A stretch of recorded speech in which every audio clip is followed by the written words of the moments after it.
This video is dedicated to James Humphreys. James, thank you. Volo Guide to Monsters versus Shattergang Brothers, Sliver Overlord, and Ishkana Graph Widow.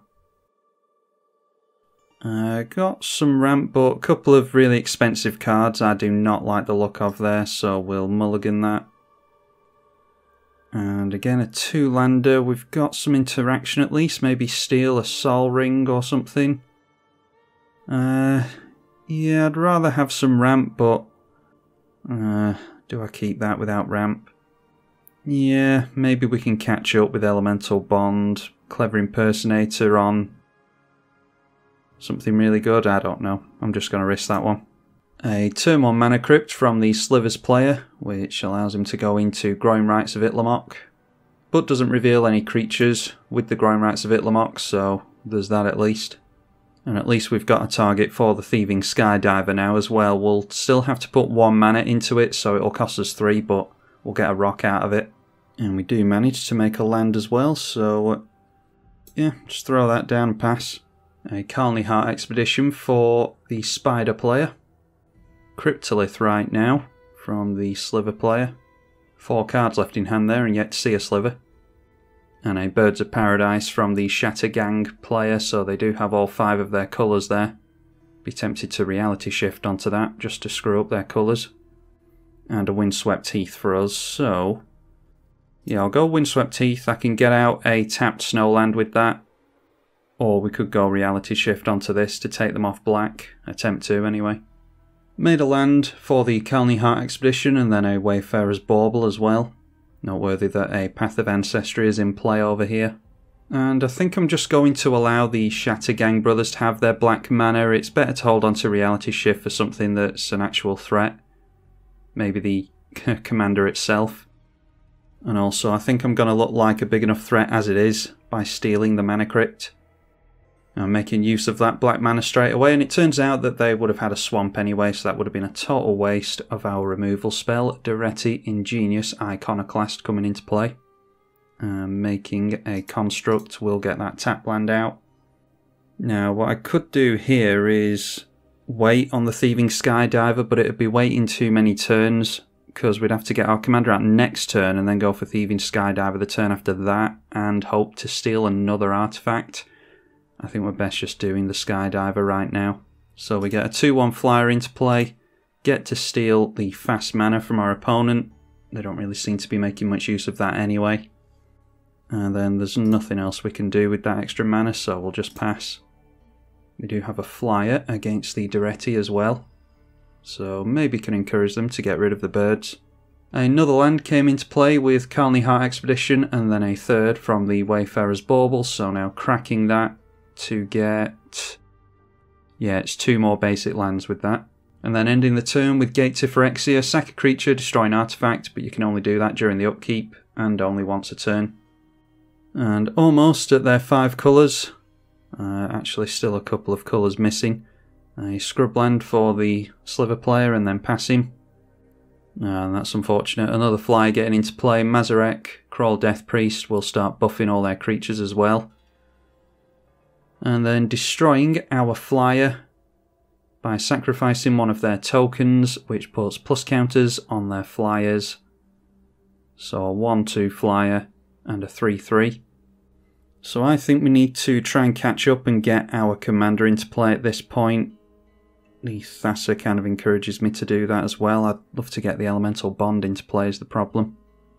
Yeah, I think we kind of have to get that Elemental Bond into play, because if we don't, we're going to empty our hand and not be gaining advantage from casting the spells. So I'll take another turn off with our commander, get the Elemental Bond into play, hold up reality shift again. Let's just throw down the Flooded Grove there.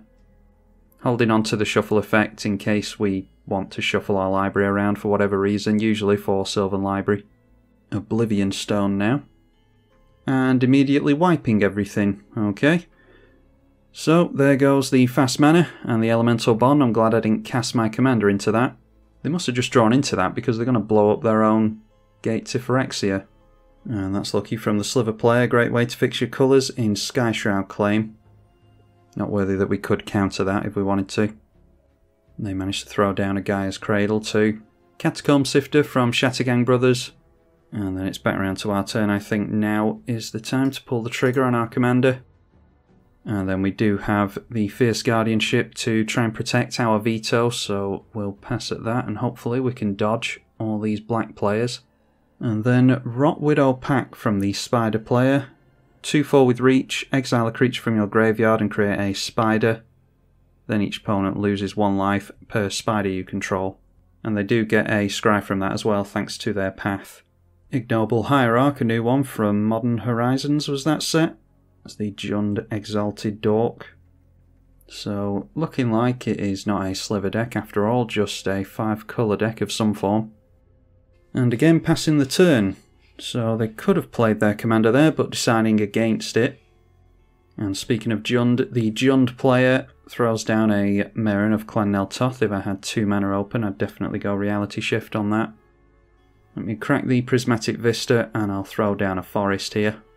And then when Merrin is in play, they immediately sacrifice with the Catacomb Sifter. So they will get to scry 1 there and put an XP counter on their Merrin. Or it goes on the player, doesn't it? And I had a feeling the Jund player was looking towards us, the Catacomb Sifter swinging in our way. And at the end of the turn, yep, they get the Birds of Paradise straight back into play. Turn after that, they'll be able to get Mazarek into hand. They've only got 2 cards in hand at the moment. If we get a land next turn, we can go Thassa and hold up Reality Shift for that Merrin. No, instead we get a Swan Song. There's nothing... We've got like 30 creatures in this deck and haven't really drawn into too many of them. We'll get down the Thassa, and then worst case scenario we can go Karuga next turn, get a couple of copies of it, and then flicker the Karuga that stays in play, which will be the non-token version. So yeah, let's continue to slowly set up. We'll get a copy of the Thassa, but it doesn't do anything here. Although it would if we had the Elemental Bond in play, assuming that this was a creature when it came in, which it isn't at the moment. So what will happen here is the original will come into play, and the token will die to the legendary rule because we'll choose to keep the original. And with that we will continue to hold back because I think people are going to be looking at us as it is. And I don't want to be making any enemies just in case people are not looking in our direction. Omen at the Hunt at the end of our turn for the green and black player, so doing a lot of ramping but only getting into ramp unfortunately. Another spider for the spider player, Somberwald Spider now. Reach and Morbid enters with 2+ counters if a creature died this turn. Okay, Boundless Realms from the Sliver player. Feel like I should maybe counter that, but they've only got 2 cards in hand. They haven't really done anything this game, so I'm going to allow that and just save our counter spells for anything that affects us directly. And this time, yeah, with all that mana generated, Merrin and the Sifter are going in towards the Sliver player now. And they're still due to get that Mazarek back into hand at the end of the turn, because we didn't hold up mana for our removal.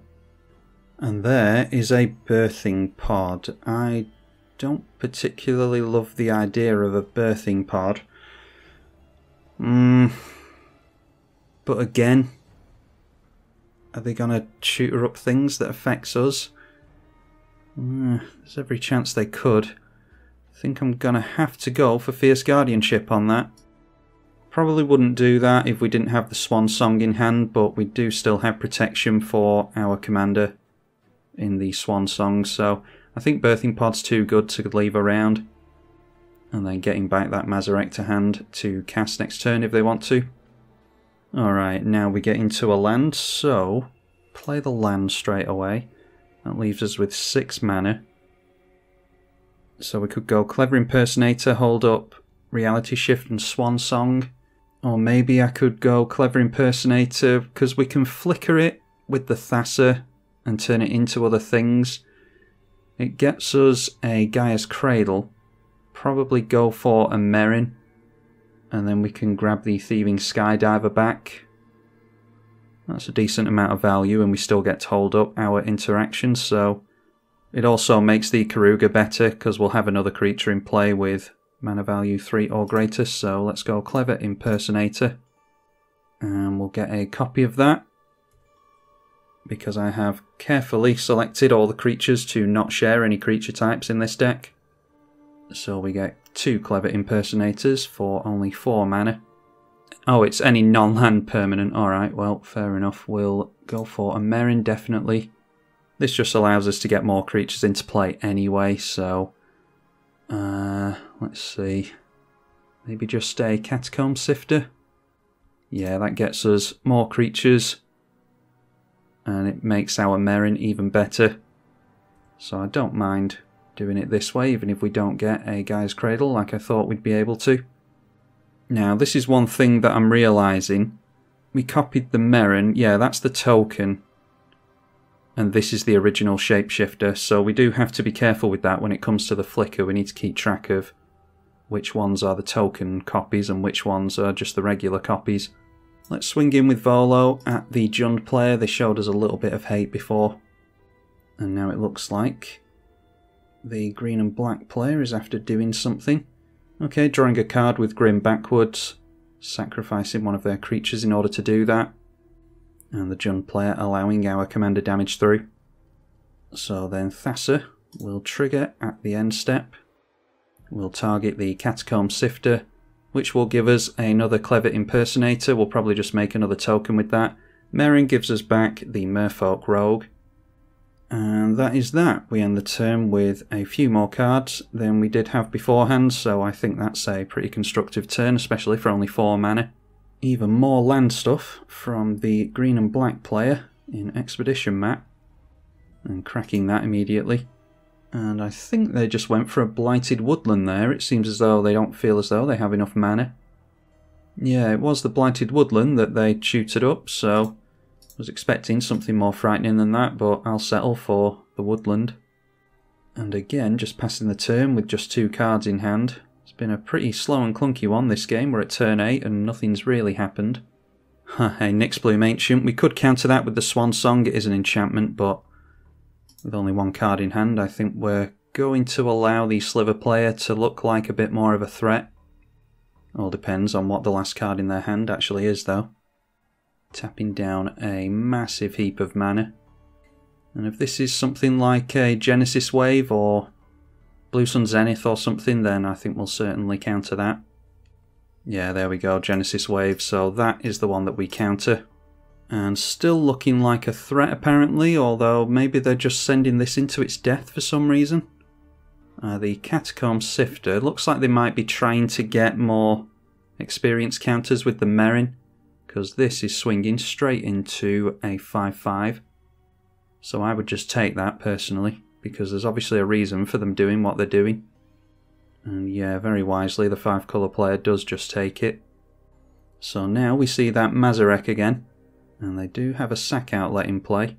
So let's get out a tapped Shockland, and probably get on with our turn soon. Oh, actually, I forgot it triggers on us sacrificing stuff, doesn't it? So they actually got plus counters on all their stuff there, thanks to our sack outlet, or our sack land. Misplay on my part. Okay, that is a Sweetgum Recluse for us, which will get us a couple of Cascades. It has Flash, so it might be pretty good if the Mazarek starts flying in our way. That also sets up a bigger Karuga. We can't counter board wipes at this point, unfortunately. I'm assuming there's none here. This player isn't playing around board wipes, so I'm assuming they don't have one themselves they want to cast. And this player just seems to be ramping. I'm more worried about this player going for a board wipe. So maybe should take advantage of the Karuga while we can get cards with it now, but I'm going to hope that Sweetgum Recluse can do us some good during this next turn cycle. And we'll create a copy of Nyxbloom Ancient with the Catacomb Sifter / Clever Impersonator. I think that's the plan. And once we've got our own Nyxbloom Ancient, we'll be able to hold up the Spider and the Reality Shift still. And the Blighted Woodland being sacrificed by the green and black player. So Mazarek will buff again. And it's a fine line here between allowing your opponents to do stuff slightly to make themselves a threat, to draw attention away from you. It's a fine line between that and actually dealing with their threats. Wow, the Omen of the Hunt being sacrificed as well. Maybe should have gone for Reality Shift before now. Anyway, Thassa Deep Dwelling is going to resolve, and we will get ourselves a Nyxbloom Ancient with the Clever Impersonator. So all our lands tap for triple now.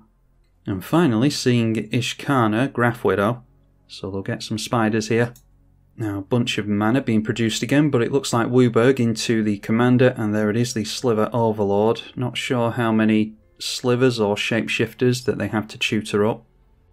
We'll have to be careful of making copies of any slivers because they will be able to gain control of it. Well, they do have at least some in there apparently, because searching their library for one right now. That is the first sliver of all the ones for us to have to worry about. Yeah, so me assuming that this wasn't a sliver deck had my attention drawn away from the Nyxbloom Ancient, but apparently that was a mistake. There are multiple threats to worry about in all fairness. Now going for the Sliver Hive Lord as well. So I might have to Reality Shift that. Oh, and wow, really? I did say in the lobby, no early scooping, but people just totally ignore anything that is written down there apparently, so... yeah, unfortunately this is the third attempt at a game as well. Just couldn't organise a game to actually happen apparently, so we'll have to make do with whatever we get here. Searching their library for another sliver now. They have the Crystalline Sliver, which is, yeah, that's really bad actually. I'm amazed we hadn't seen any slivers until turn 9 if this is actually a sliver deck. There's Root Sliver, can't be countered. So we're just going to have to try and outvalue them. Yeah, trying to keep us from countering their stuff. And once they get the Crystalline Sliver down, there's nothing we can do. Searching for another sliver now. And that is Morophon the Boundless. So throwing Morophon into play, can't be countered again. So that basically means that they can get all these slivers into play for free. But they've got a lot of mana anyway, so I wonder if we really care about Morophon. Yeah, we'll just have to let it in, I think. Yeah, there we go. First sliver gets the Cascade here. And they're going to Cascade from all the slivers that they cast from here, so it's looking pretty bad. Throwing in a Training Grounds, which is really good with the Sliver Overlord. I think we might have to get rid of the Morophon. So yeah, let's just go Reality Shift here. I don't like Training Grounds being able to tutor up even more slivers for a fraction of the price, and then just play them all out for free with Morophon. So we'll do that before it gets Shroud on it.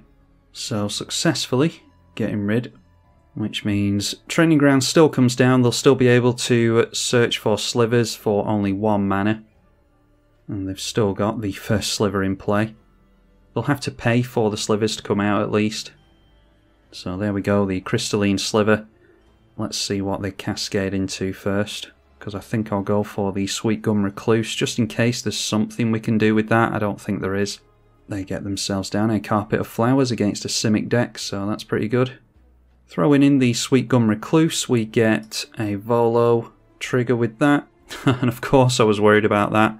Of course, we get into the one thing that could have helped us here, Cyclonic Rift. Can't overload it. So what do we do here? Go after the Sliver Overlord. So that they have to recast it in order to keep tutoring.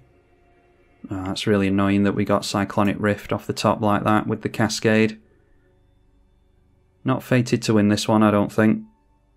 So we don't get a Cascade with the token copy, because we haven't cast that token copy, just got a copy of it with Volo. And I'm just going to pile up all the plus counters on the token copy that entered this turn, because we might want to flicker this. I wouldn't have thought so, but we might. So getting to recast the Sliver Overlord again swallows up some of their colours. And the Morophon does slow things down, having gotten rid of that, but I'm still not hopeful. That gets them into an Explosive Vegetation, which brings the lands in tapped. Now searching for another sliver for only 1 mana. They are limited on the colours at least. Plenty of mana available, but limited on colours. Or at least he was. Yeah, so I can probably tutor up a haste sliver.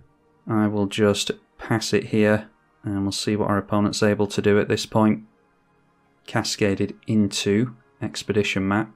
Okay, they searched up, I think it was the Sliver Legion there, and then there is Harmonic Sliver as well. I'll be surprised if we don't see a hasty one. There is Constricting Sliver, and there we go, Cloud Shredder Sliver, haste and flying. It's likely that they're going to be able to win from here. A Brood Sliver, and then casting the Brood Sliver will cascade for them into a Sol Ring. They actually don't have the white mana for the haste and flying, so I think getting rid of this, even though we would have wanted to overload Cyclonic Rift, getting rid of this and forcing them to use their colours was actually of use to us there, unless they can play a land with Expedition Map. I don't know if they've played a land yet. Cracking that anyway. Yeah, and there we are. They went for the Savannah and played the Savannah, so haven't played a land yet, which allows them the Cloud Shredder Sliver. Cascades them into more fast mana in Mana Vault. Then Sliver Legion, +1/+1 for each other sliver on the battlefield, and gets them into Noble Hierarch with the Cascade. So then Sliver Hive Lord gives them Indestructible, and that takes them into a Cultivate. I don't think they've actually cascaded into other slivers. All the slivers have come from the Sliver Overlord. It's a strange setup we're seeing here, but it's very effective. And they've got the Sliver Queen as well, so all the lords basically can use any excess mana to make more slivers, which is likely going to see the end of us, because that will buff the more sliver tokens they get out with this. That is going to buff all the slivers thanks to the Sliver Legion. Mirror Entity will do it as well. Whilst our opponent plays around with all that mana. Keywords on them at the moment are Shroud, Flying, Haste and Indestructible. They also tap for a mana of any colour. I think they did something there, I didn't see what it was. Oh, they're putting it into the Mirror Entity. So that is a 47/47 with all those keywords. And all they really have to do is turn sideways here. So there we go, we both go down to the Sliver Army. Minus 289 and 47 commander damage there. We go down to minus 59. Didn't see as much from Volo as I would have liked there. It was a pretty slow going game until right at the end there. But I'll put this out to see what you all think of Volo, and if you want to see more from it then you'll have to let me know. I'm tribalkai on the EDH channel. Thank you for watching.